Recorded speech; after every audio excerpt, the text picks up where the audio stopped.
3.5 years ago, the One Ghana movement was launched with a very simple idea at the core of its existence, which was to promote Ghana first in everything we do, and also encourage citizen engagement so we all play a part in contributing to Ghana's development.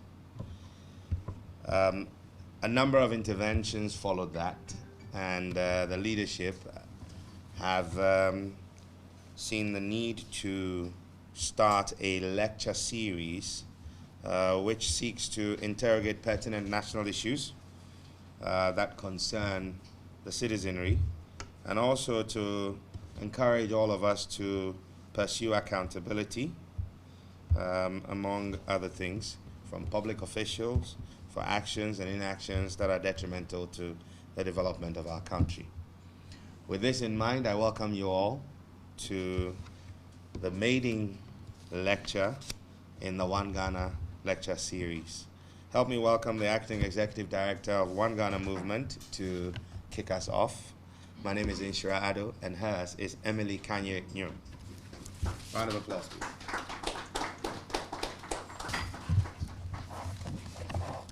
Good afternoon, distinguished ladies and gentlemen. I'd like to thank each and every one of you for joining us here today for the maiden edition of the One Ghana lecture series. Some of you have been friends of the movement from the very beginning, and we are grateful for your constant support. To those joining us for the very first time, we are happy to have you on board as we continue to journey to promote national interest over partisan politics, to push for public policy accountability, and to boost citizen responsibility.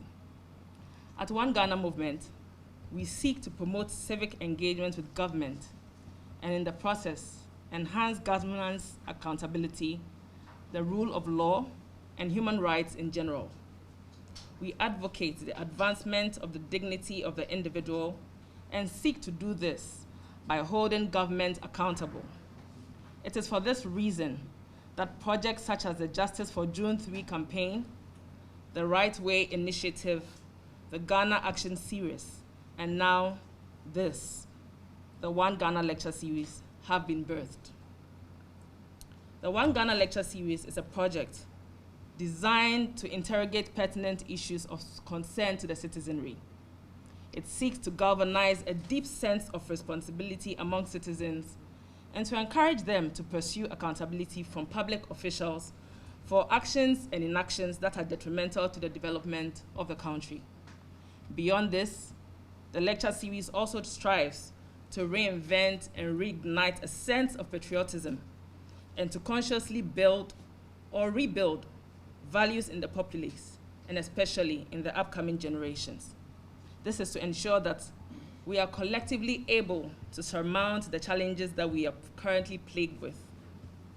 As the name suggests, the lecture series will be a regular event, and so we request that you offer us your invaluable time whenever we call on you. In about 2 weeks, we go to the polls to vote, and we would like to encourage everyone to play their part in ensuring that we maintain the peace before, during, and after the elections. Thank you very much for coming, and may we leave this place transformed and poised to do better for our motherland. Thank you. Thank you very much, Emily Kanye-Nyo, the Acting Executive Director of One Ghana Movement. Without wasting any more time, is a man that is on our screens for 3 hours every Saturday, host of Newsfile, the current PAV and Sun Journalist of the Year 2019, a man who left his full-time staff job at the Multimedia Group many years ago as a news editor to focus on his law practice. A man that many of us respect, admire for his diligence, and more so for his humility. Personally, it is not surprising that he was adjudged the PAV Answer Journalist of the Year for 2019. the man of the moment. Ladies and gentlemen, with a round of applause, let's welcome Samson Ladi Ayenani to deliver the very first in a series of the One Ghana lecture series. A round of applause, please.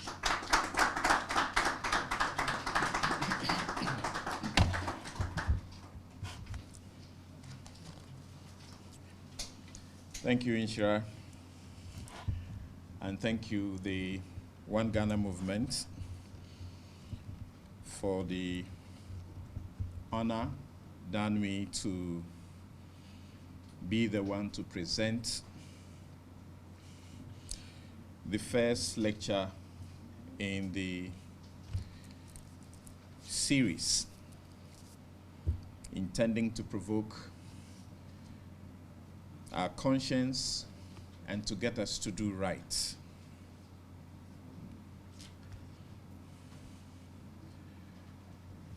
Corruption perception surveys have and continue to point to an ever-growing criminal industry in public office in Ghana. The surveys repeatedly show a common template that corruption has been known to be widespread in its many manifestations in public office, with an ingrained perception that weighs heavily against political office holders. This is an introduction I have only tweaked slightly from a presentation I made in June 2015 to stakeholders while consulting for the Ghana Integrity Initiative under the platform Accountable Democratic Institutions and Systems Strengthening, ADIS project, in which I reviewed to identify for advocacy for reforms, gaps in Ghana's anti-corruption laws. My point here is that that introduction is still so very relevant, even without any changes to it. And I cannot be proud about that. This evening, I may be expected to tone down on the legal speak, but that's my area of comfort. I mean greater comfort, and where I can provide a unique perspective and contribution to the fight against corruption in Ghana. What I can assure you, though, is that except in a few critical situations, I will not be doing the usual change this law, change that law talk. I will illustrate some of the steps we have taken and leave you to answer if the fight has been a myth or not. Remember that the subject for discussion is whether the corruption fight has been a myth. I will share a dozen plus one ideas which, if implemented, will ensure the fight is never to be labeled as a myth within a short time. This will be the One Ghana movement and my contribution to serving God and country. A general and all-encompassing legal definition of corruption is that it is the misuse of entrusted power for private gain. But simple everyday English tells us corruption is nothing but thievery. Corrupt people are dishonest with what is entrusted to their care, so they steal what is for the collective benefit, for their private use.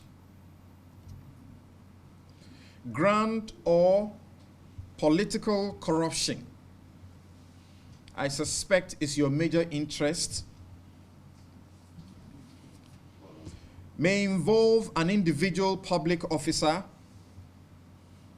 but he or she may not enjoy proceeds of the crime alone. Give me a second. I want you to pause. I'll signal you. I want you to start from the top because we missed the feed. Sorry, we had a small technical challenge, so I'd like you to start from the top so that.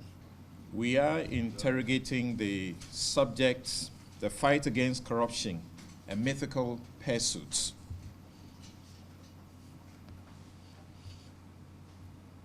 Corruption perception surveys have and continue to point to an ever-growing criminal industry in public office in Ghana. The surveys repeatedly show a common template that corruption has been known to be widespread in its many manifestations in public office, with an ingrained perception that weighs heavily against political office holders. This is an introduction I have only tweaked slightly from a presentation I made in June 2015 to stakeholders while consulting for the Ghana Integrity Initiative under the platform Accountable Democratic Institutions and Systems Strengthening ADIS project, in which I reviewed to identify for advocacy for reforms gaps in Ghana's anti-corruption laws. My point here is that that introduction is still very relevant even without any changes to it. And I cannot be proud about that. This evening, I may be expected to tone down on the legal speak, but that's my area of greater comfort and where I can provide a unique perspective and contribution to the fight against corruption in Ghana. What I can assure you, though, is that, except in a few critical situations, I will not be doing the usual change this law, change that law talk. I will illustrate some of the steps we have taken and leave you to answer if the fight has been a myth or not. I will share a dozen plus one ideas, which, if implemented, will ensure the fight is never to be labeled as a myth within a short time. This will be One Ghana movement and my contribution to serving God and country. A general and all-encompassing legal definition of corruption is that it is the misuse of entrusted power for private gain. But in simple, everyday English, corruption is nothing but thievery. Corrupt people are dishonest with what is entrusted to their care, so they steal what is for the collective benefit for their private use. Grand or political corruption, I suspect, is your major interest. That may involve an individual public office holder, but he or she may not enjoy the proceeds of the crime alone. It is the reason you often wonder how a single individual can outmaneuver a fairly sophisticated legal and administrative procurement and financial regime to pocket millions of dollars meant for a national project. You do not have to think far for examples of what the Supreme Court accurately labeled as, quote, a brigade set up to create, loot, and share, unquote.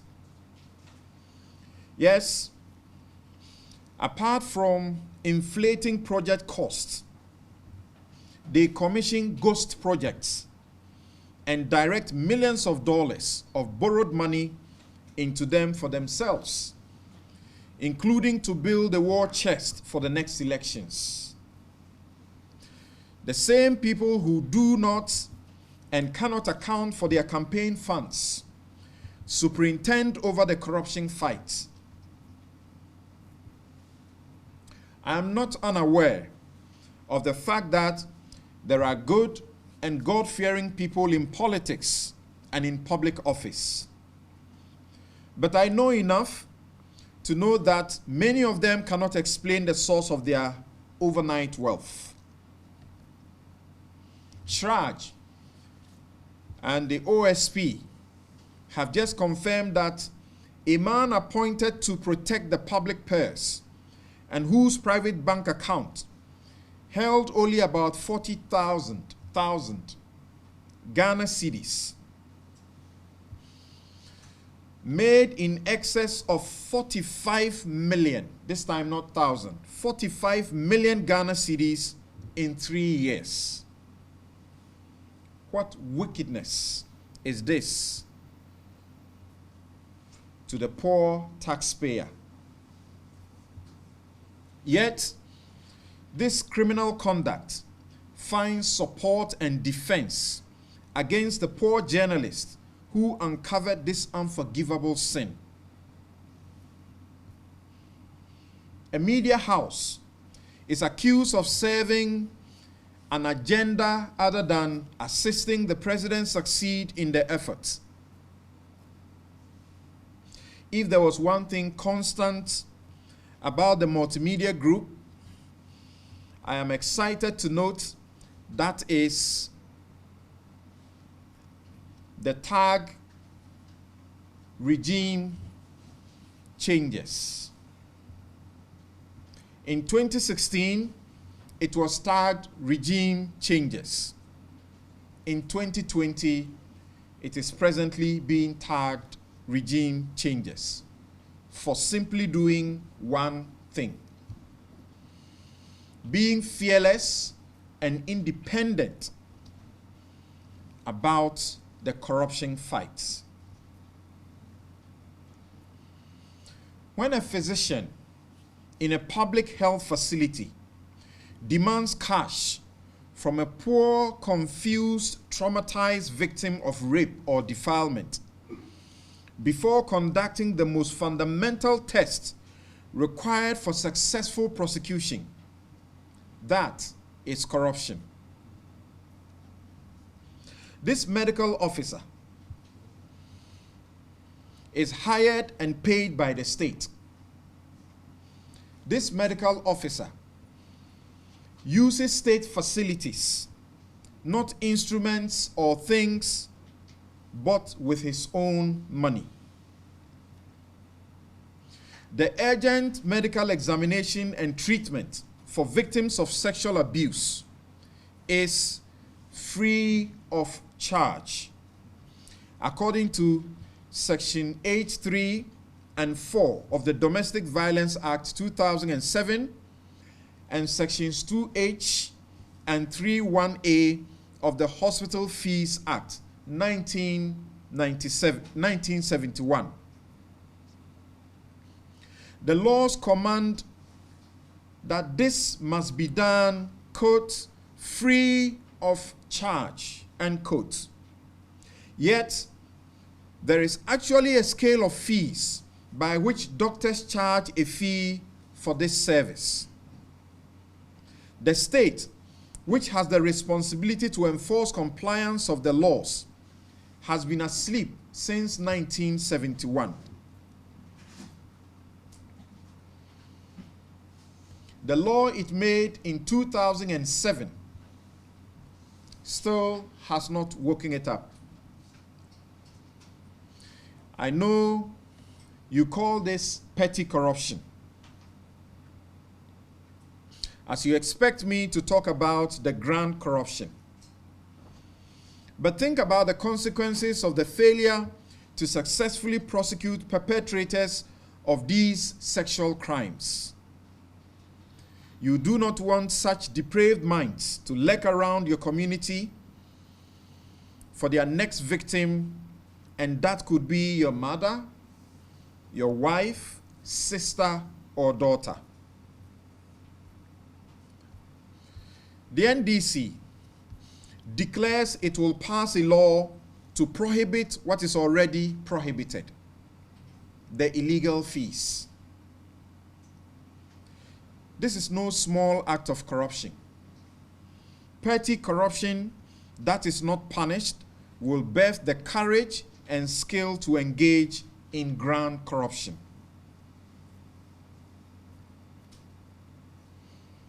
When that broken bridge connecting that farming community to the town or city does not get fixed because the funds have been diverted into individual pockets, the inhabitants will not be able to cut their tomatoes to the market in the town or city. They will get rotten, and the poor farmers toil in vain.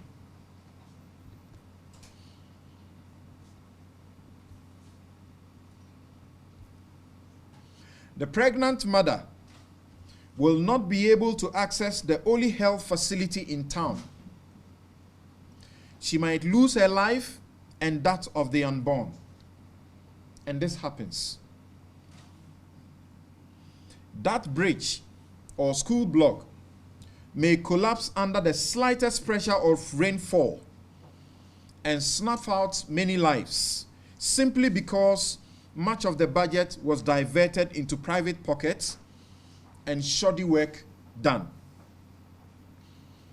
That is the poverty and indignity corruption causes each day.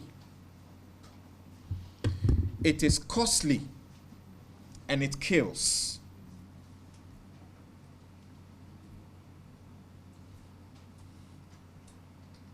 A casual glance at any of the Auditor General's reports released annually will reveal the unimaginable criminal high cost of corruption to the country. In the report for 2013, ministries, departments, and agencies could not account for over 450 million cedis. A total sum of about $1.1 billion, an amount in excess of the IMF bailouts of $912 million we sought in that year.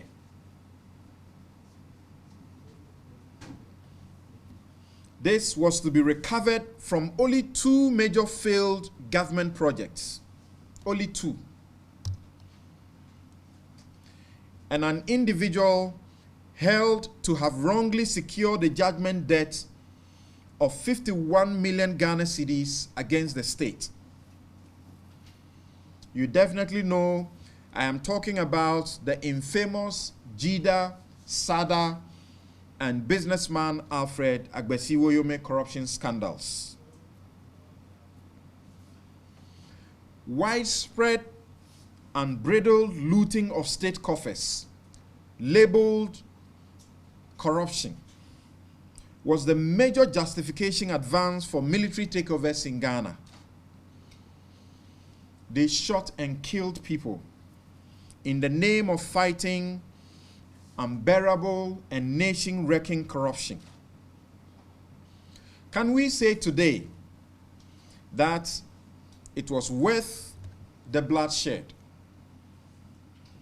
Indeed, a 5-member commission of inquiry was set up in 1970 during the Busia regime to inquire into bribery and corruption. The Justice P.D. Enin Commission Report, Volume 1, 1974, Paragraph 4, states that it was mandated to study the area, prevalence, and methods of bribery and corruption in Ghanaian society, and whether there were factors in society which contributed to this practice.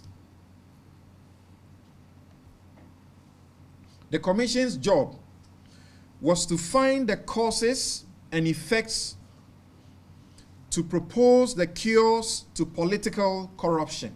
I mean grand corruption. Has the fight been a myth? President John Agyekum Kufuor, who in his inaugural address on 7th January 2001 declared zero tolerance for corruption, later acknowledged that corruption was as old as the biblical Adam and Eve, the beginning of human life. And he was damn right. Lies were told in that garden, and corruption is no more than a lying act or habit. Stealing, taking what does not belong to you. President John Dramani Mahama, in his first year anniversary press interaction on 7th January 2014, labeled corruption as a crime of mass murder. And he was absolutely right.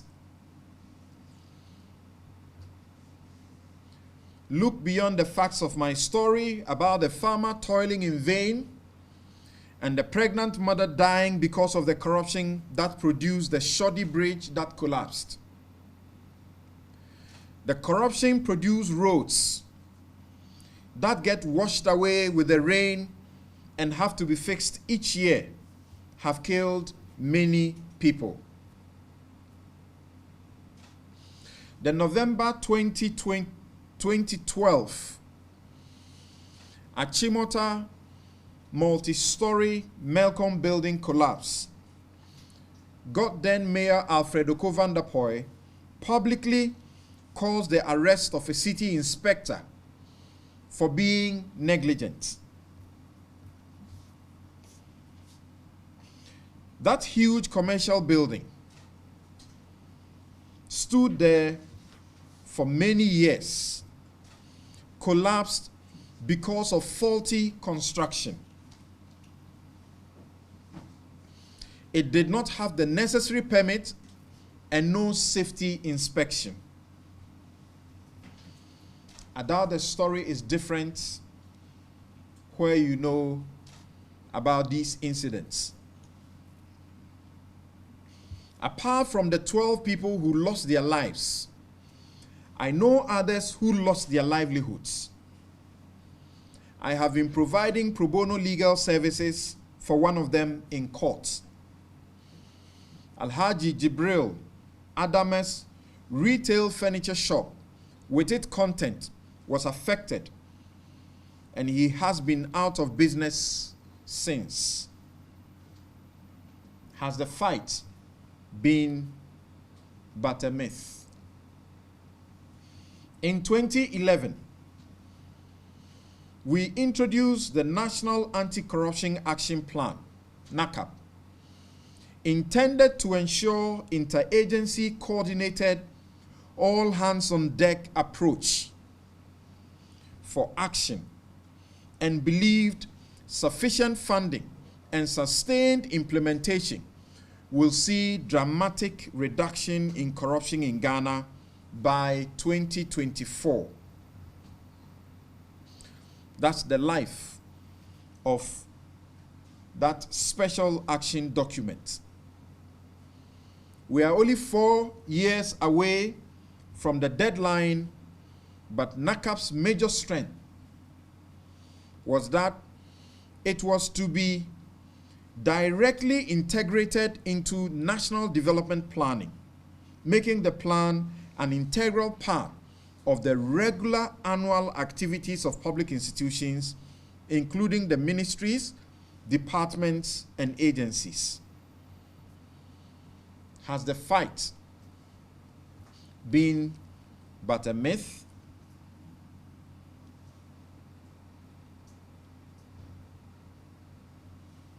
Article 35(8)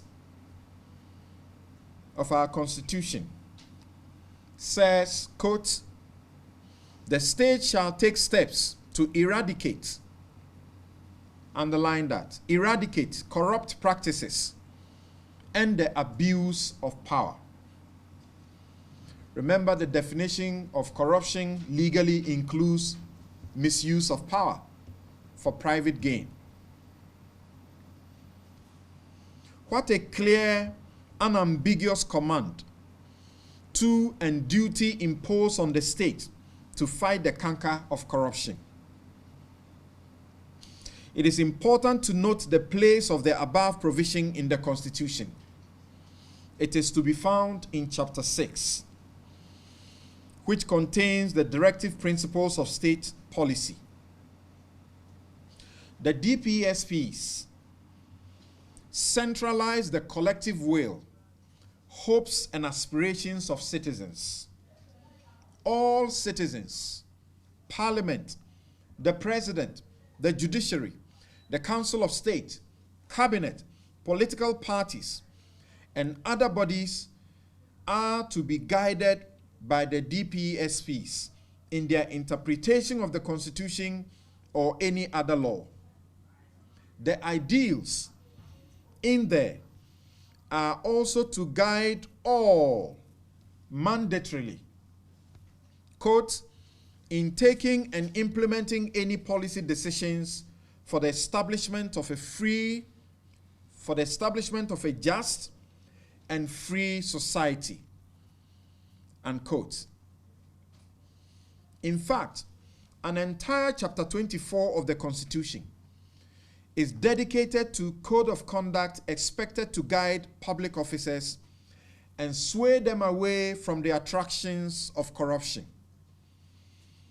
It opens with an important introduction.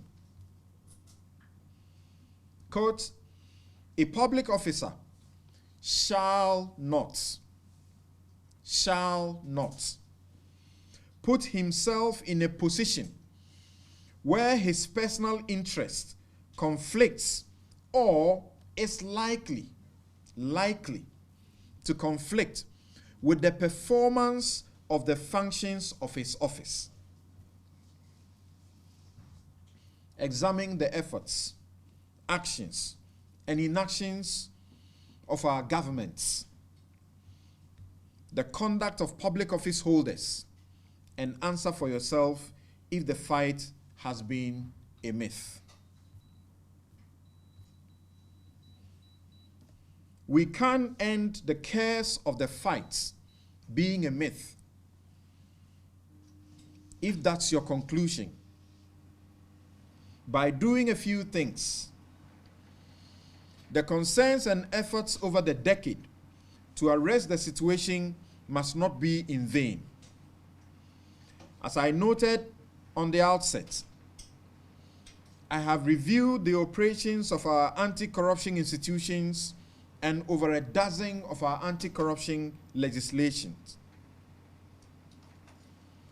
We sincerely do not need to continue on the path of passing more laws and setting up more institutions, especially after the OSP and the right to information laws. Those are two deadly weapons to kill corruption. So I say the corruption fight will not achieve much if we don't do the following. 1, if the Contracts Protection Law is not used to prosecute offenders. This is a scant but monstrous 6-sectioned, 1-page law crafted to exact high-quality execution of government-sponsored infrastructural contracts and service delivery. A violation, especially making fraudulent payments, attracts a refund of up to three times the value of the contract, plus a possible jail term of up to 10 years. It is very curious that this apparently watertight anti-corruption law, just one-page law, with clear purpose to produce substantial deterrence, and in the event of successful prosecution under it, to recover punitively and deny a convict of any benefit of the proceeds of the crime, is not known to have been used since it was enacted in 1979.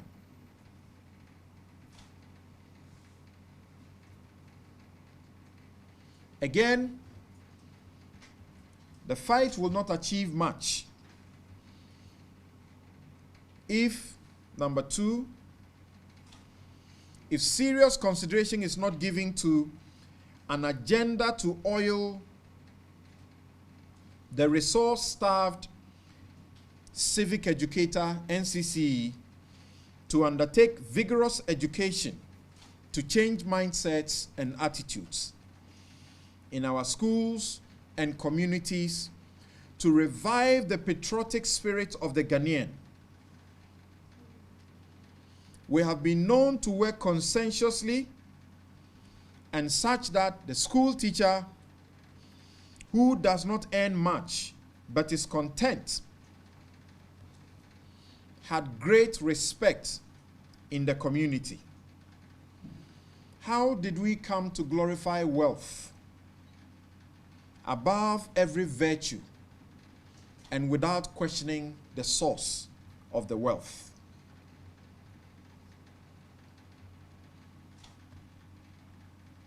The fight will not achieve much if we do not do this. So, number three, if the EC will not demand, insist, and cause to be prosecuted political parties that continue to disregard with impunity the law requiring them to file within 6 months from the 31st of December of each year a detailed report showing the state of their accounts, sources of their funds, members' dues paid, contributions and donations, cash and kind received, assets, including fiscal assets, and audited accounts for the year. Guess the consequences for not complying with this provision of the law. Section 30, subsection 3 of the Political Parties Law exacts a fine from any amount to a maximum of 10 million penalty units.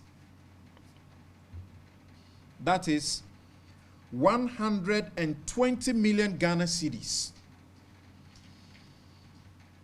and a possible 2 years jail terms upon conviction.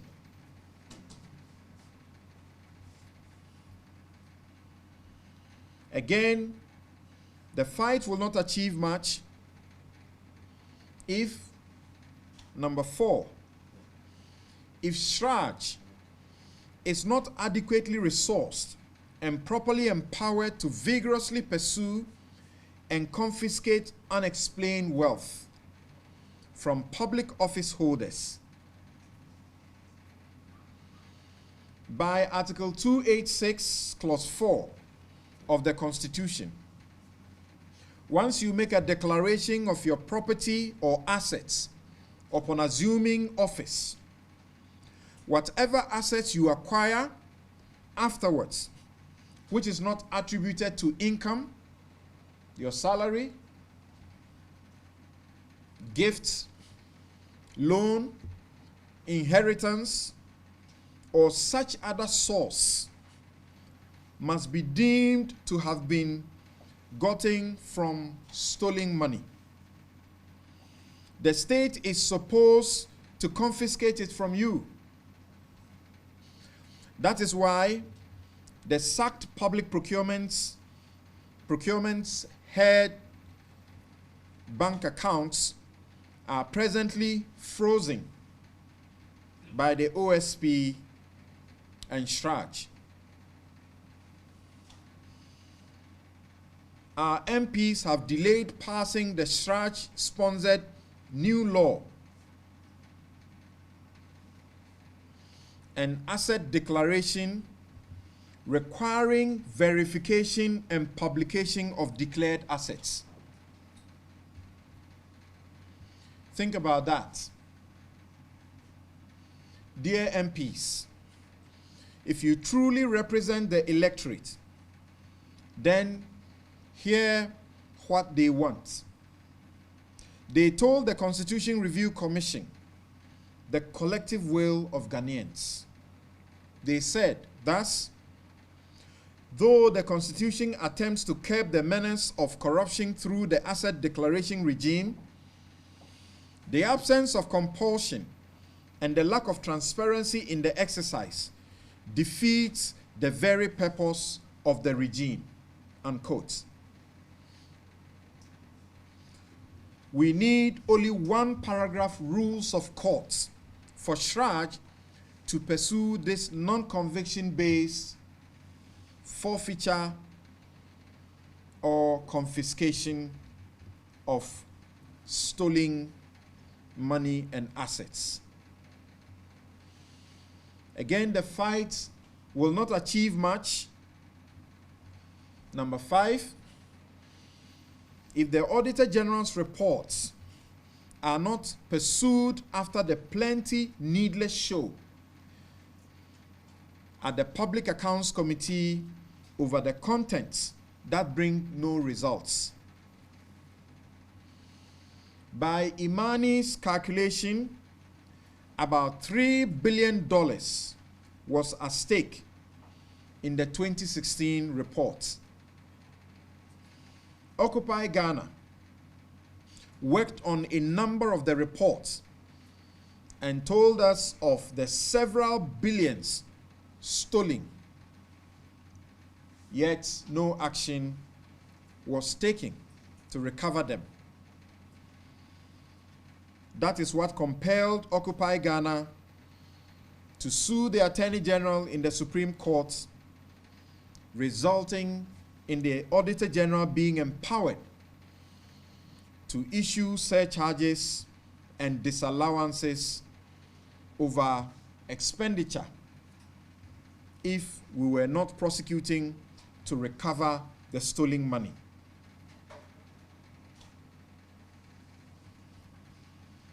We have an Auditor General who has been on leave and is supposed to be on leave almost forever.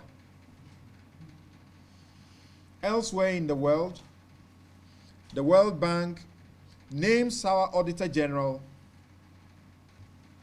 and the work he has done in fighting corruption only as one of three, among three in the whole world that is doing a good job to fight corruption. And yet that Auditor General cannot be in his office. The fight will not achieve much. Number 6, if public officers will continue the shameful acts of refusing and frustrating persons and media seeking information on matters of corruption.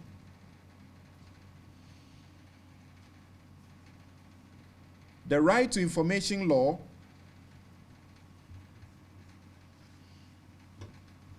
is one law that got a strange provision. After its passage, a provision suspended its implementation for a year. We were made to understand that by the time we were done with the year, we would have mobilized what was necessary to get it into action. So January 2020 came, and the law was supposed to be in effect. As we speak, it's only a month ago that the most important vehicle for the operationalization of the Right to Information law was set in motion. That is the 7-member board of commissioners of a commission which is supposed to operationalize the law. They have been commissioned or inaugurated, but they remain non-functional until whenever they find an office and begin to work. Even a member of parliament sought information, a representative of the people sought information from a public institution which had received millions of dollars for the purposes of our elections. That institution denied the member of parliament the procurement information, which ordinarily should be public. That MP had to spend money in court to get the court to compel the Electoral Commission to release the procurement documents. After he won the case, the Electoral Commission is back in court appealing the decision of the High Court. What has the EC got to hide? Using public funds to procure material for our elections. I know many other people, including Manasseh Azuri-Awene, the Media Foundation for West Africa, who have made various applications for information and have been frustrated or denied by frustration. One institution required the Media Foundation for West Africa to pay 2,000 Ghana cedis for the information it was seeking. And yet, this information was contained in publication that organization had initially put on its website.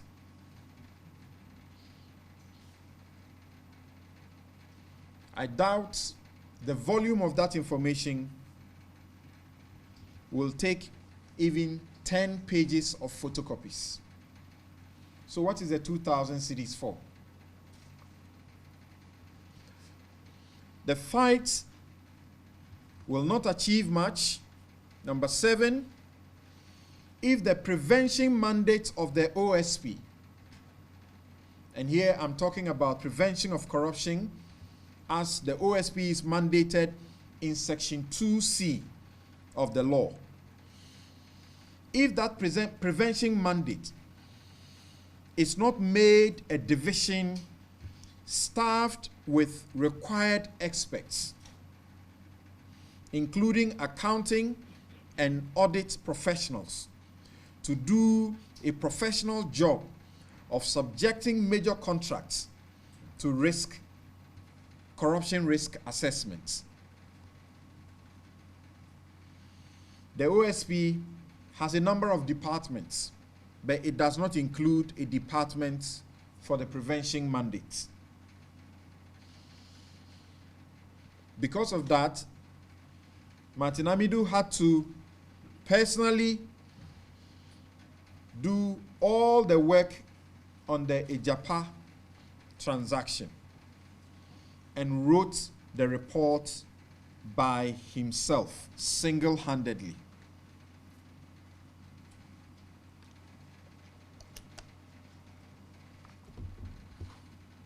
That report has many problems.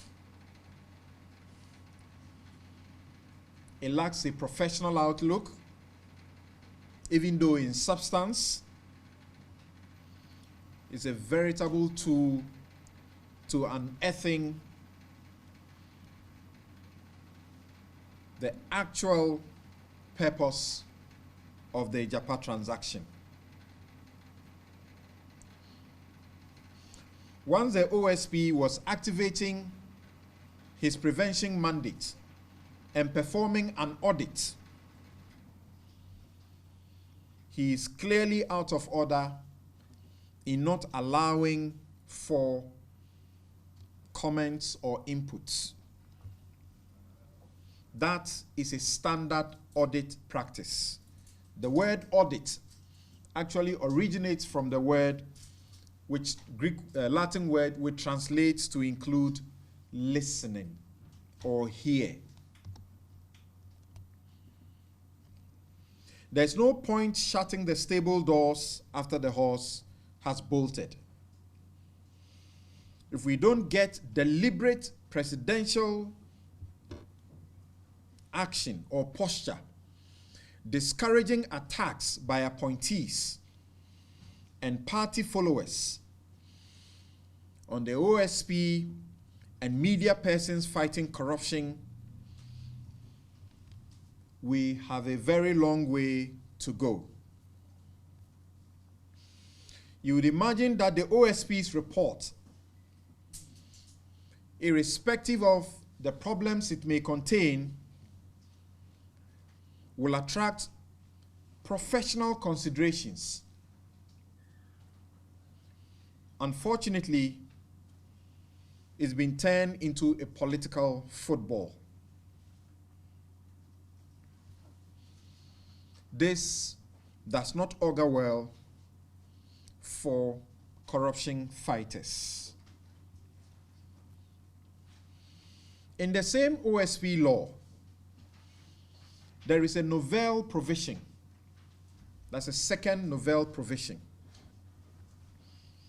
So number 8, if we will achieve much, we need to concentrate on that provision also.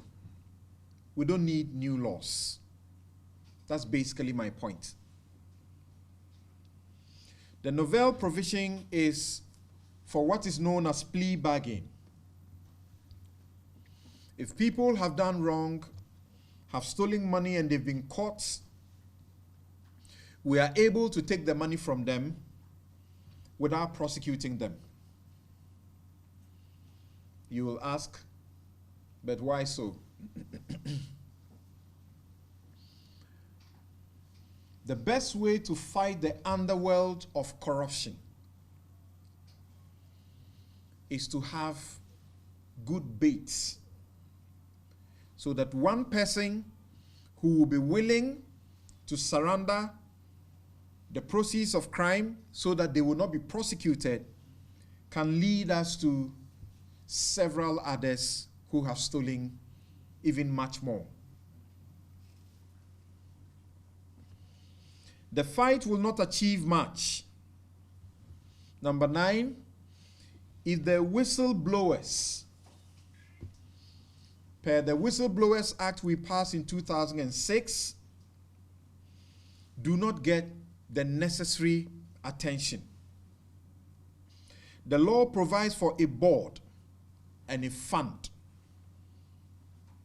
to reward people who blow the whistle at the workplace or wherever they find themselves.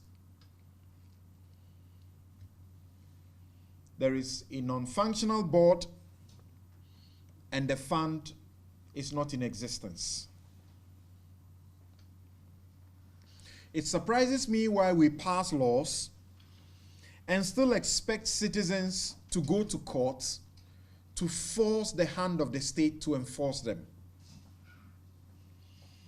After passing the domestic violence law in 2007, it only recently took Martin Pebu to go to the court and seek compelling orders, compelling the state to set up the Domestic Violence Victim Support Fund. At my last check, since it was set up, it has not been able to gather beyond 50,000 cedis. And yet, this is a very important fund, because a victim of domestic violence cannot continue to live on the benevolence of the perpetrator or the abuser. Can you imagine if Ghanaians were educated to know that the Whistleblowers Act, not only does it provide them protection in terms of security if they blew the whistle, and that this protection even extends to their family if they blew the whistle and their cover was blown, but that they stand to gain as much as 10% of what they help the state to uncover.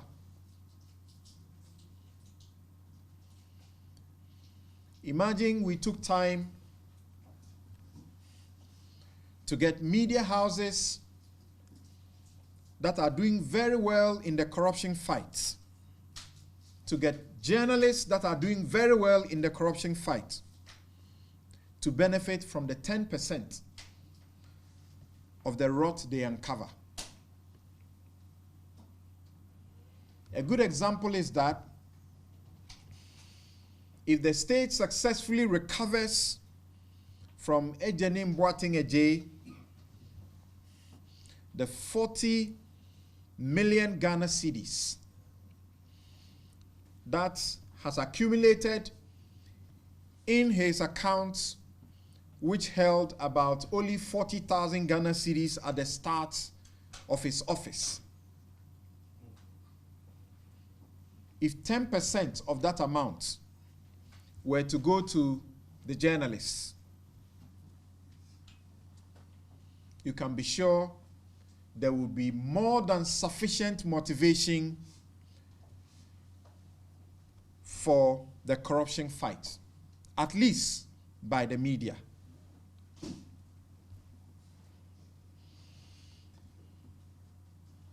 The fight will not achieve much if, number 10, we do not end the lip service around the crusade for an independent IGP and police council.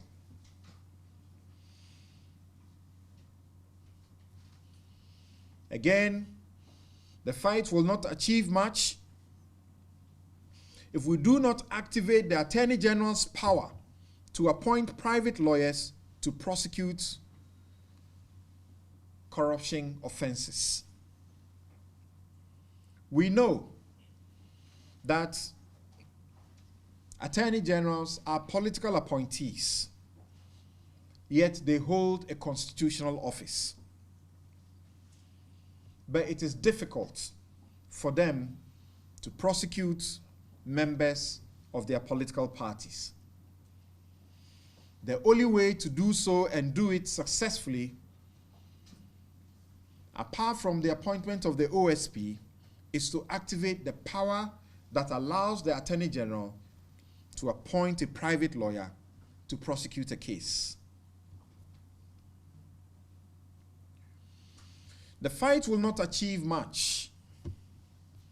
Number 12, and I promise you a dozen ideas and solutions. Number 12, if we do not change the evidential rules by adopting the civil law jurisprudence of the accused discharging the burden of proving his innocence with an activist judge participating in the trial. It may be critical in respect of the offense of bribery, corruption, to amend the law to generally target the taker of the bribe, while the giver is rather turned into a prosecution witness.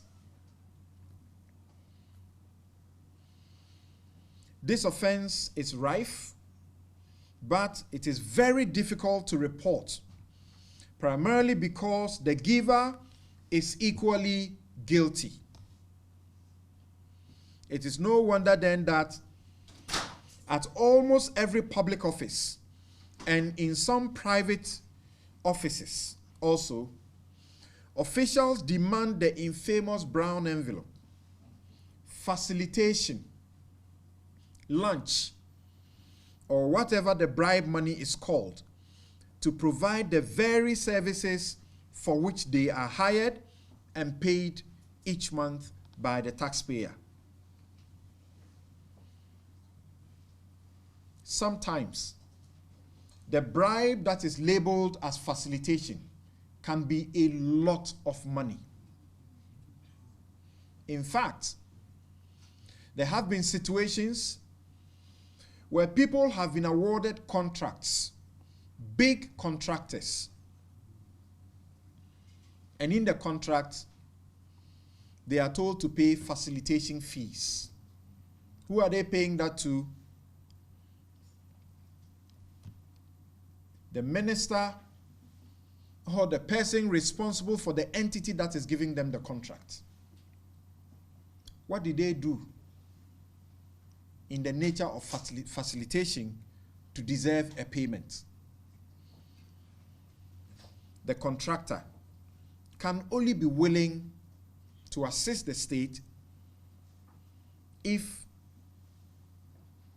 he will not be punished.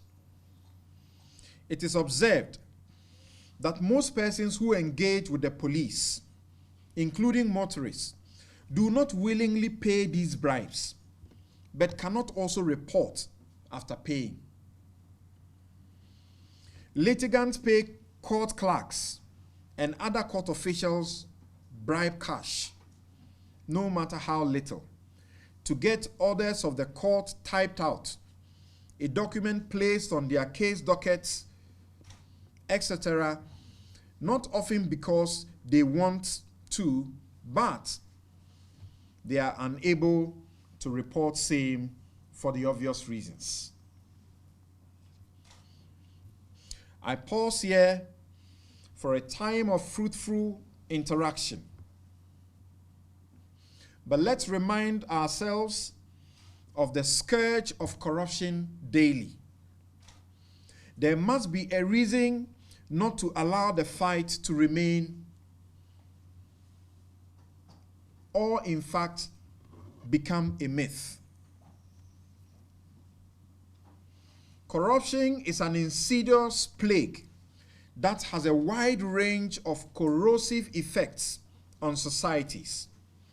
It undermines democracy and the rule of law, leads to violations of human rights, distorts markets, erodes the quality of life, and allows organized crime, terrorism, and other threats to human security to flourish.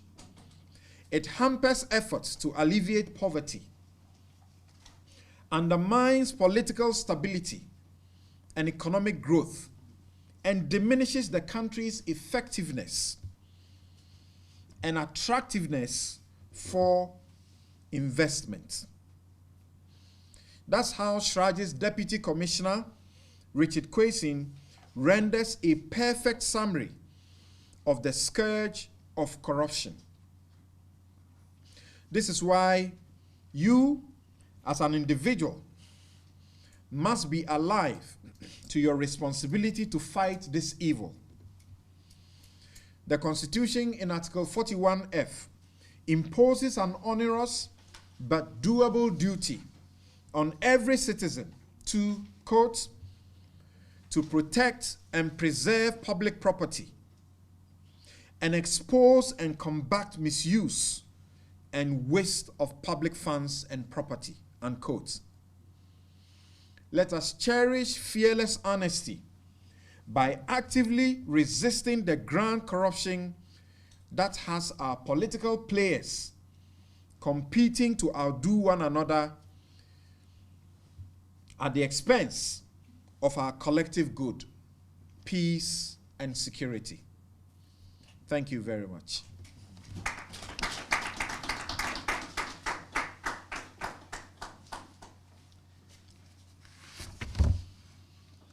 Thank you very much, Samson, Ladi, and Yeneni, for a lecture that I think calls for deeper reflection about our own individual role in building this nation. And beyond that, to have us question what we can do to ensure that when we've handed this nation over to the generations that will come after us, that we'll boldly answer the question, what did you do with this country when you had the chance? At this point, I'd like to open the floor for questions or contributions. So if you'd just let me know, you put your hand up, and we'll take your questions or comments. I have a couple of my own, but I'd want to start from the floor first. Yes, sir. Elvis. Yeah. Well, for the purposes of those who do not know you. I am the editor of the final newspaper, and I'm a member of One Ghana movement. I have looked at the fight against corruption in this country. Some things are bothering me so much. Please, yes. I'm guessing this one, huh? Yeah. Okay. 1 second. Okay. Good. So. Okay. Some issues are bothering me so much when it comes to the fight against corruption. I look at the 2009 to 2012. That is the NDC administration. And you look at the number of issues we've labeled as corruption in this country. There were attempts, and we are told people are being investigated. If you ask yourself, within that 8 years, how many successful prosecutions we've had in this country is something that's so abysmal. This government came to power, and one of the key issues during the 2016 elections was corruption against the John Mahama administration. We are just 3 weeks to an election, and the only successful high-profile corruption case that has been concluded is the NCA case. We've seen a lot of the cases we are told are in court. The Ghanaian is not interested in the number of people who have been sent to court, and the case remains there. The Ghanaian want to see the conclusion of the cases so that we hear pronouncements and say this person is guilty, this person is free. But it appears there's a big challenge there. You hear the person arrested, sent to court 2-3 days, and that ends the whole issue. So I am asking, I see a problem with the investigative process, how long it takes to conclude an investigation. And I have a problem with how long cases take in our courts for the courts to make a final pronouncement that this person is guilty or not. I think that if we don't address the time it takes to investigate these cases, and we don't address how long these cases are taken in court, the corruption fight will always be on paper and will end up in the court. The case against, example, the National Service case where we were told people actually put in ghost names and took money up to about 200 million Ghana cedis. People were arrested. 6 months we hear about going to court. This case happened as far back as 2015, 2016. As of today, I don't know what the state of that case as we speak today. So I think that, and I want something to help us, in terms of the investigations and how long these cases are taking in court, How can we overcome these challenges in order to ensure that we can have finality to cases and say, yes, this is being dealt with or this has been dealt with? But currently, I am not confident that we are having the kind of investigation and speedy prosecution that we need to give the Ghanaian confidence that we are fighting corruption. Okay. Thank you. There's an opinion plus a question. Something, please note it down. I'll come to you in a minute. Any more questions? I can come to you. All right. Thank you very much, Samson. My name is Martin. I work with Blue Mobile Ghana, and I also volunteer for Achimota. Personally, I believe that the fight against corruption in this country is more intentional than operational. Given the background you actually gave us in your presentation. I also believe that there are some sociocultural breeding grounds for corruption, which in your presentation I didn't hear you touch on.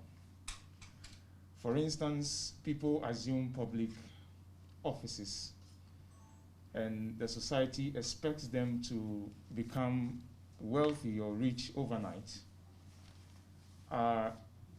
MPs or parliamentarians face incessant demands from members of our society. And if this should continue, definitely we are going to find ourselves caught up in a quagmire, of corruption. So something in your view, how effective can we actually tackle corruption from the socio-cultural, perspective? Okay. Then in your presentation, I was attracted to a statement you made that we need no new laws in dealing with corruption, which is very, very interesting. And my senior brother actually talked about investigation. But I'm also interested in the law enforcement. A lot of the solutions you gave out are legal in nature, which means that the law has, conclusive solutions to tackle this. How effective can the law be enforced to make sure that we deal with corruption in this country? Then lastly, the whole concept of whistle, blowing.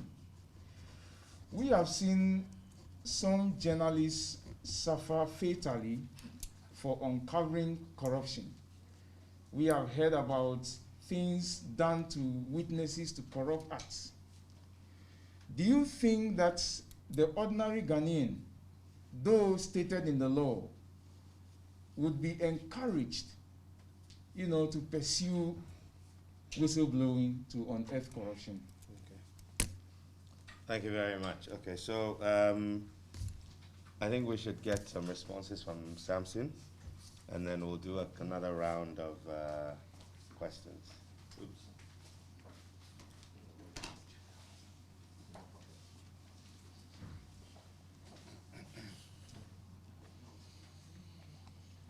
So to my very good friend,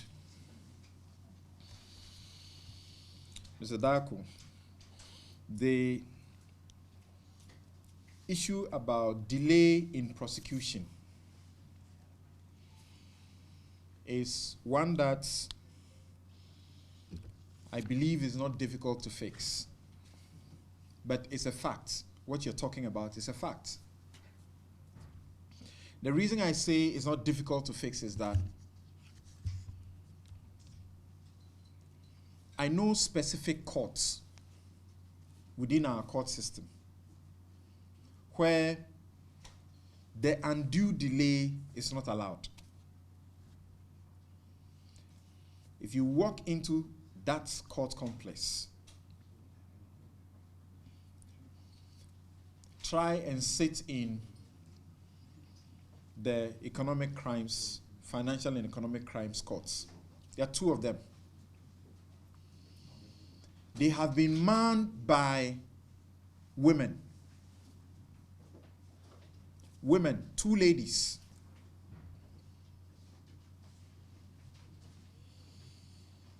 These ladies apparently belong to the class that Anas attempted to bait when he did that his investigation. And they were the ones who threatened to have him arrested if he didn't vanish from their faces. I can assure you that if you walk into a Fiasaris court now, you don't determine the pace of the case. She, the judge, will determine the pace of the case. What is my point? My point is that we have a role as citizens to let the judiciary know how we feel about some of the unnecessary delays. And the people that are employed by the service, they are employed. They are workers. Be made to ensure that they are giving us service within reasonably, within reasonable times. There's a case that the Supreme Court in 2014 described as a parody of justice. Justice Georgina Wood. That case had taken 40 odd years. Judges had died and left it. What was the case about? A family land matter, small family property that somebody died and left.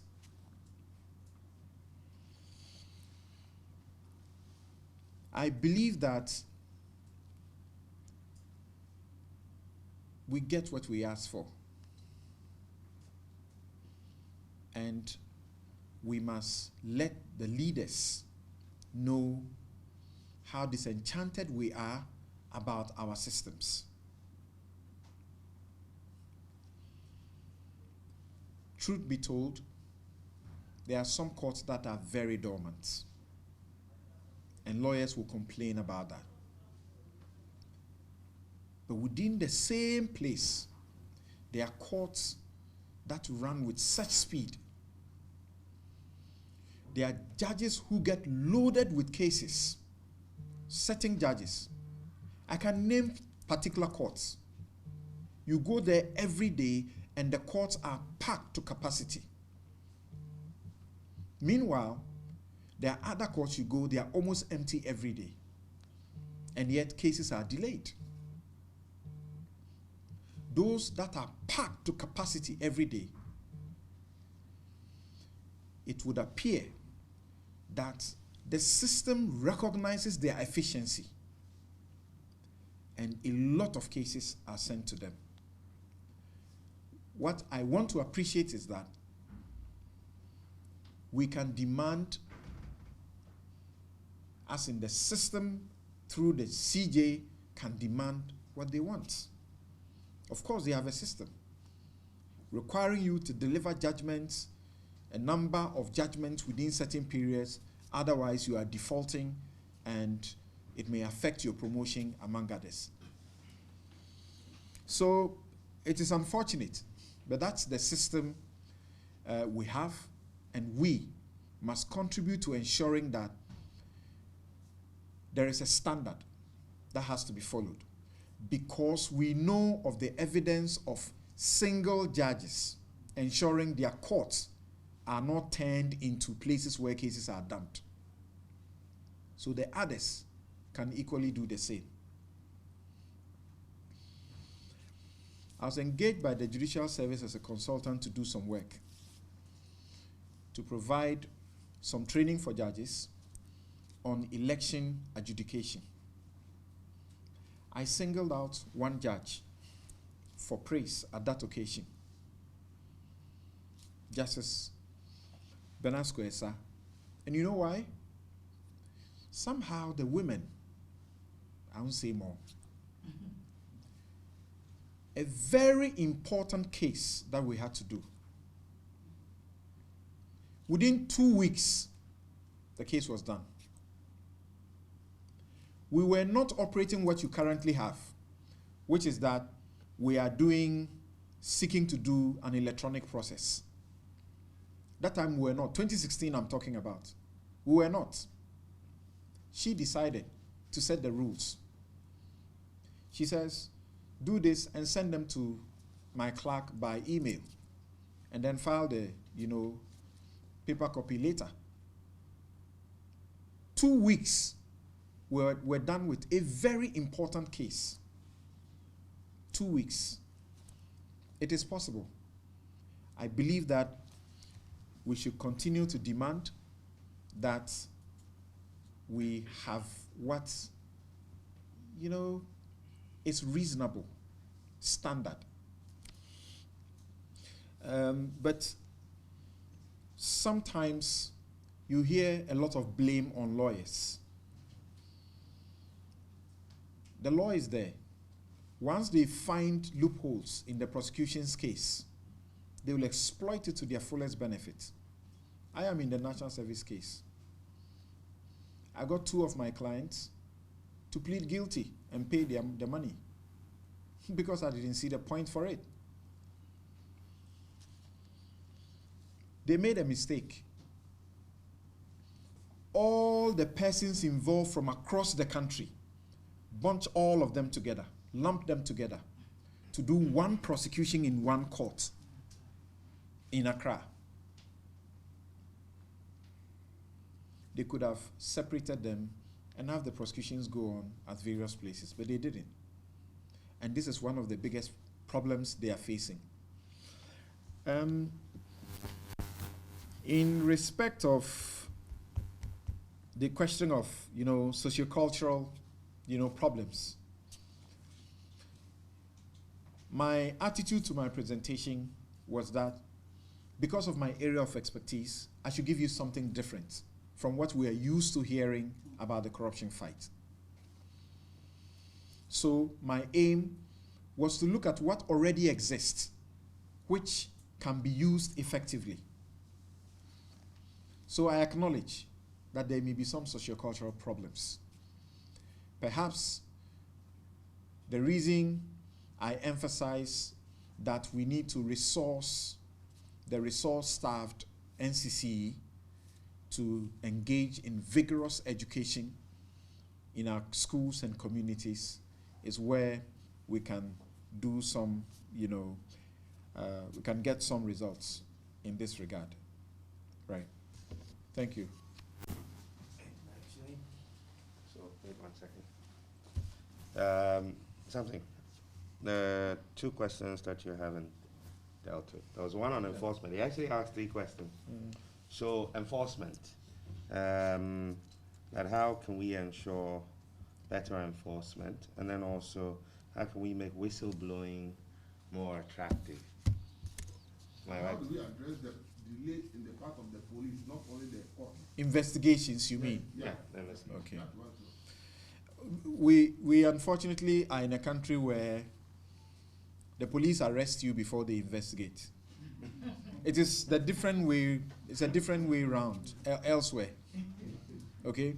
By the time they are picking you up, they are sure of a number of things. But here we have to arrest you first, give you a caution, let you go, and then we start the investigation. And the investigations sometimes never end. I have led people to investigations, and sometimes we just forget. I'm being frank with you. We just forget about it because nothing happens. So that comes to the service itself and how it wants to do its work. So I believe that, we get what we bargain for. I'm coming back to one point I have already raised. Because we know about these problems. And we have we have repeated the solutions and the concerns. Well, I'm not asking for an end to SARS. Okay? I'm not asking for an end to SARS, uprising, so to speak. But I believe that something must happen that gets the leadership to sit up. Otherwise, we will continue in this downward inefficiency. So that's all I can say about that. About whistleblowers, the law is there. Like I said, you passed it in 2006. And the law is so good. So good. As if we passed the law, but we don't want people to even know that it exists. Because if we embarked on an education for people to know what the law provides, and then we set up the board and the fund functioning, people know that if I blew the whistle on this wrongdoer and the state was successful in prosecution, I'll be rewarded. If I blew the whistle and money was recovered, I stand, the chance of getting as much as 10% of that money. 10% then will mean, think about some of the corruption issues that have come up and the people who blew the whistle on them, if they were getting that 10%. That's why I'm saying, as far as the media is concerned, the fight has not actually been a myth. Irrespective of the level of achievement, we can think about how we can better resource certain sectors of the society to better deliver the results for us. And where our presidents always come and say they are fighting corruption, and yet the media will uncover corruption, and the government appointees and party people, instead of being excited that the media and those who are uncovering that are assisting the president to achieve his goal, they will rather be attacking these people. And the corruption fight sometimes becomes unattractive because it's such a lonely place. I have not been at the forefront of it, but I've had my fair, just as a lawyer, just by being Manasseh's lawyer alone. I know how lonely it can be. So there are not too many of us who are willing to live in risk.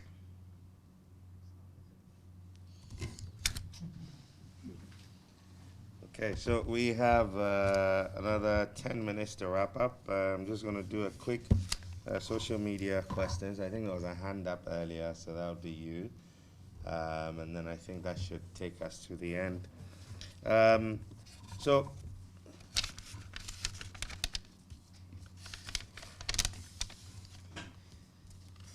Right. This question has to do with constitutional reform. Says that, Samson, your recommendations seem as though our current constitution has created an impossible hurdle for us to fight corruption. What would your recommendation be with regards to its reform in the fight for corruption? It says development by design. Fortunately, I only have just that one, and I can call on the gentleman to come over. Yes, please.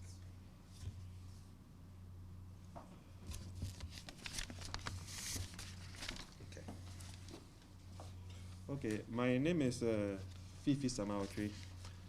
I'm an architect and also with the One Ghana movement. So I have 2 points to draw our attention to and then one suggestion.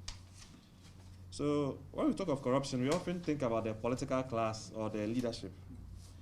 But I'd like to draw our mind to the fact that it might not be good for us to classify big sin and small sin. So both of them should have consequences. And also, when we talk of corruption, it's often a bedmate to indiscipline. Wherever there's indiscipline, you have the highway to corruption. So there are the little things that we can also see that come before corruption or hovers around corruption. Whenever we see one, the other is close by. Now for the suggestion, the eye of the law cannot be everywhere. So it will be up to the citizenry to also play our part in this. And we have to lend our eyes to the law so that the light shines everywhere. Because everything that happens, we see. In this era of social media, you know, anything that comes up and trends is what is taken seriously by the government. So I would suggest we go for a hashtag, who is responsible? This one is to remove the mask of the faceless man. For every incident, it has to crystallize to get one person accountable. So if you see something not going right, we can't blame a system. Though we could in a way, but then let's crystallize it to one person. He will end up coming to defend himself, and it will bring out all the rot that comes within. So I think that's my little suggestion. So who is responsible? We can always go like that, yeah. Thank you very much. Okay, so someone's asking on Facebook, how can one join One Ghana movement? Well, first of all, like the page, and then send a DM, and I'm sure we'll be able to engage and help you join the movement. I think there's a final question. Room for one final question. Yes, please.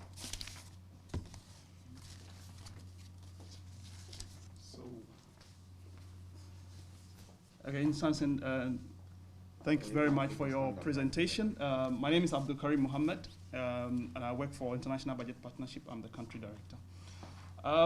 There are a couple of things that I want to talk about quickly. We have heard about the conditions of service of prosecutors at the Attorney General's Department, which will, goes a long way to affect the kind of people that are attracted to go there and the retention of those people. What is it that is missing? Is it a deliberate attempt on the part of the state not to make the conditions attractive enough for us to get the best to serve on the part of the state? The second one that I want to talk about is the concept of corruption and how it is communicated to the masses. You made mention of NCCE and their role. For most Ghanaians, I mean the millions of Ghanaians who have never earned $1 million before, myself included, the conception of $1 million, I mean, people cannot even wrap their head around that. So when we mention these figures, they cannot translate it into how it affects them. If I were to say somebody has stolen the road from Tetakwashi to, let's say, Medina, can you imagine how it will be seen? Or someone has stolen money that is worth, let's say, 20 primary, 6 classroom block of primary schools. I think we have to be creative in the way we are communicating issues of corruption and how it affects people's lives.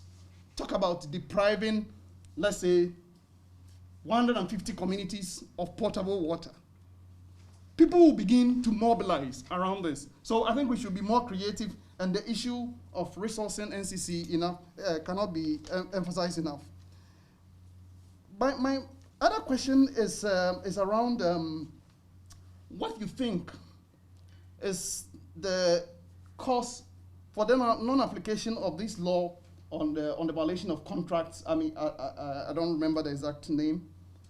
That has existed in the statutes from 1979 and has virtually never been applied in this country. Is it a deliberate avoidance of the use of the law, or what is lacking? Then the last point that I want to make is that if you look at all government expenditures, besides what is spent on remuneration, the rest virtually is on procurement. If you are talking about goods and services, it's procurement. If you are talking about CAPEX, that is capital expenditure, it's also procurement. A very important function among the functions of the Auditor General is procurement audit. But if you look at it for so many years, it is one particular area that has been left untouched.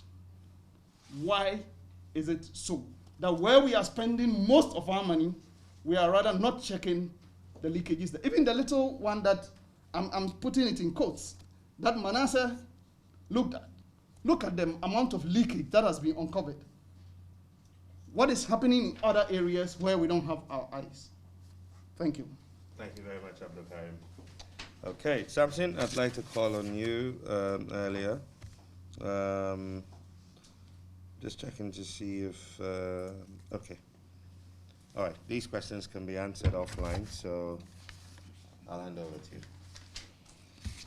So start with procurement audits, which is in the nature of what the special prosecutor has just done for the JAPA, which we now have CSOs like the CDD, agreeing with the proposal or actually suggesting that we should make it, a permanent feature, so that there's a corruption risk assessment for every major, transaction that we want to go into, so that we don't go into it and then we waste it and then come crying. So I don't know why the procurement audit is not being done. It should be done. It should be done. Once again, are we able to get a critical mass that may sit down and list some of these inefficiencies and find, a way of getting answers, and if the answers clearly are lame or not forthcoming, then you're a citizen. You can push. We must ask and demand what we deserve. Attorneys and their remuneration. I don't think I'm really qualified to talk about it. I've had some of them speak to me. Of course, some of my colleagues, we all left law school. Some of us went into private practice. Some of them are there. Some are there. The fact is that comparatively, it's never the same for the private practitioner and the one who is in, practicing for the state. When the one practicing for the state actually needs sufficient attention so that they can do a good job. There have been issues where some of them have to, out of pocket money, do photocopies. It can be disheartening. Like the police prosecutors issues we spoke about. Yeah. They're supposed to have an allowance to do visits, go to crime scenes and these things, but oftentimes they complain. That allowance never comes. And you have some of these attorneys, these issues also come up. So your question was whether it is deliberate. I doubt it is deliberate, but certainly something ought to be done about it. And they are the class of, civil service persons that cannot come out and agitate. Yeah, so we should find a way around that. You asked me 3 questions. I remember 2. The last one, I don't remember immediately. I was talking about, I was trying to find out why the law on the violation of contracts that you spoke about. Mm-hmm. Yes. The Contracts Protection Act is actually called Government Contracts Protection Act. I don't know why it's not being used. It's very, like I said, it's curious that we have a law. And it's not, often most of the laws is quite a bit. Often most of the laws is quite a bit, and you have to go through pages. This one is just 1 page. 1 page. and it is intended to recover as many as 3 times the value. So if we have given you a contract and we find that, you know, things are going on wrong, or whoever gave it to you, there's been some false means or corruption-induced, you know, intentions, we're able to take back that much and potentially also go to jail for 10 years. But it's been sitting there. There's no history of it ever being used. And I keep asking myself that question. I think 2016, we made a proposal to the Attorney General to use it on the bus branding saga. Right, we made a proposal for the Attorney General to use that to recover, you know, 3 times the amount. But as you know, what actually eventually happened was that we were told that the Chief of Staff had asked the person to pay the money back, and they paid the money back. And oftentimes they will not pay with interest, you know. All these RLG, Zoom Lion, whatever, you know, debt that came as a result of JIDA and SADA matters, you have to take enough. You see, if a private person will take interest, I don't know what is happening to us. So that will be it for your questions. And then you asked one question. Oh, there was a constitution about whether there is a need for some constitution reform. Yes, that it seems the law, the constitution itself is. It's not really. I remember there's no barrier created by the Constitution. The Constitution rather empowers, you know, an effective system to avoid corruption, and when it happens, because, for example, when the Constitution says if you are a public officer, when you are coming in, you declare your assets. After you declare your assets, and from that point on, whatever you acquire, if it is not commensurate with your income, if you can't say it's a gift, if you can't show that it's a loan you took, if you can't show that it is an inheritance, it is deemed as something you got corruptly. Therefore, we take it back. The Constitution has provided that. What do you want the Constitution to do again? The Constitution hasn't got legs. It's the human beings who must implement it. So that is where the problem is. That is where the problem is. When the Constitution empowers all of us, and by reason of it, we have an RTI law that has been made, pursuant to Section Article 21, you know, F. And in Article 41, it says that we have a duty as a citizen. So Article 41 is the article that contains the duties of a citizen. And included in that duty is that you should preserve and protect public property and combat misuse and waste of public funds. You are not a policeman. The state hasn't given you a gun, but it has given you that job. The way the state wants you to do that job, the Constitution wants you to do that job, is by way of information getting to you, so you know if the person is declaring their asset. And the present regime is that they write in a piece of paper and seal the envelope and hand it over, and nobody, you know, is supposed to open it. And there has been Shraj under Emil Short did a process which is now being transformed into law.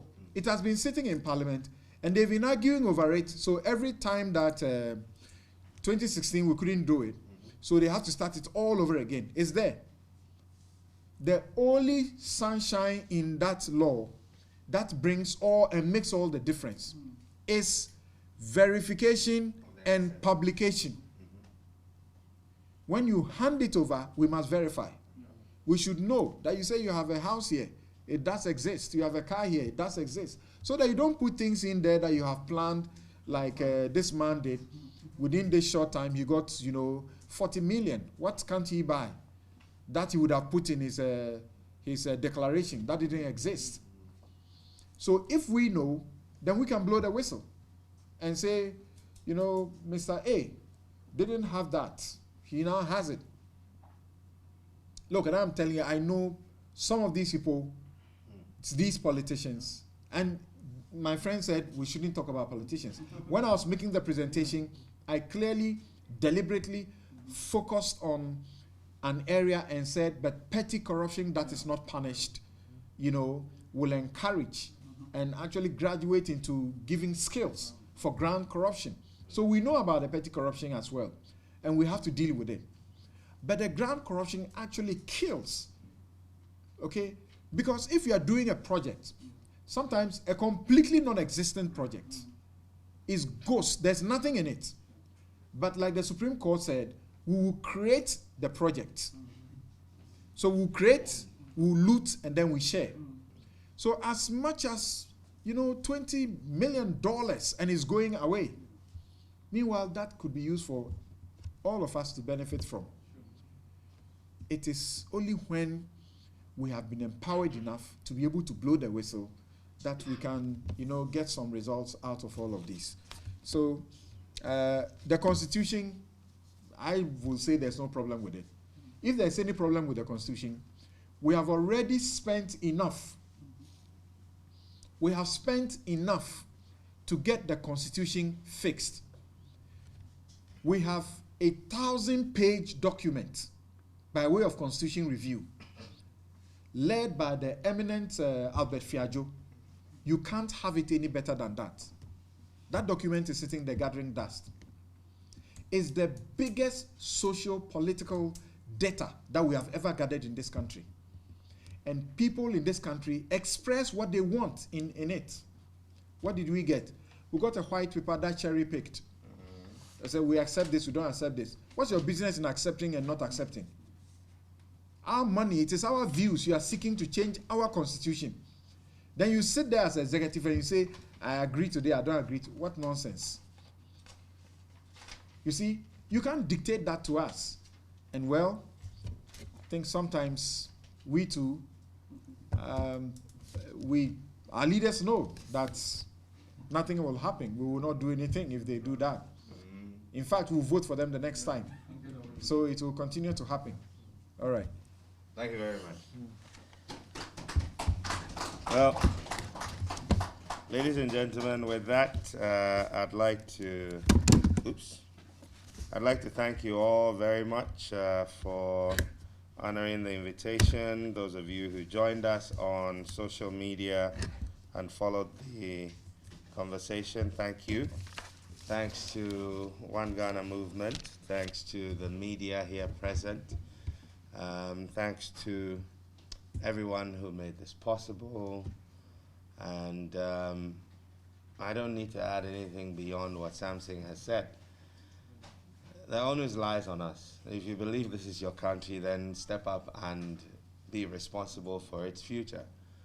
If you see it, say it. And don't be a part of it. And something that we often forget, that the graft doesn't sit only within the public sector. But the only reason why maybe our focus has to be on that is that that is the so-called pie that we all have a share in. There are laws that catch the private sector corruption. Hopefully those laws will be working and that job will be done. But on behalf of One Ghana Movement, I'd like to thank you all. I think there's some refreshment outside. Let's continue to observe the protocols and let's make some new friends. And hopefully it will take just a few of us to truly transform this country.